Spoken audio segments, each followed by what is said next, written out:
বান্দা এত ভালোবাসি তোকে আমি।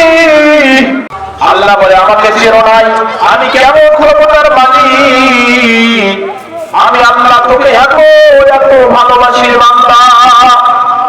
যখন তুই তোর মায়ের গর্ভে ছিলি ওখানে খাওয়ানোর মতো পড়ানোর মতো কেউ ছিল না। দুনিয়ার কোন মানুষ তোকে খাওয়ায় নাই, দুনিয়ার কোন ডাক্তার তোকে দেখায় নাই, দুনিয়ার কোন ডাক্তার তোকে চিকিৎসা করে নাই।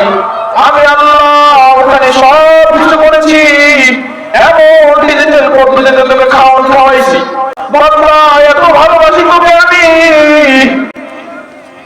ফেরেশতাকে বলছি ফেরেশতা বানা আমার বান্দাকে বানা। ফেরেশতা বলে কেমনে বানাবো?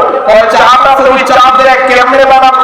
কিন্তু সব অঙ্গ-প্রত্যঙ্গগুলো বানা, কিন্তু আমি এই বান্দার চেহারাটাকে আমি নিজ হাতের কুদরতি হাত দিয়ে চেহারাটাকে বানাবো। চেহারাটা বানাইস না, কারণ হচ্ছে বান্দা এই কবর দিয়ে আমি আল্লাহর পায়ে সিজদা দিবে, আমি আল্লাহর পায়ে সিজদা দিবে, আমি আল্লাহর ইবাদত করবে।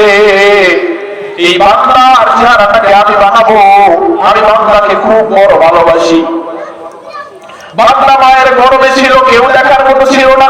আল্লাহ বলে ডিজিটাল পদ্ধতিতে মায়ের ঘাড়ের সাথে সংযোগ করে দিয়েছি। ওখানে ডিজিটাল পদ্ধতিতে এমন ভাবে খাবার খাওয়াইছি, পৃথিবীর কোন ডাক্তার তাকে এমন করে খাবার খাওয়াইতে পারবে না।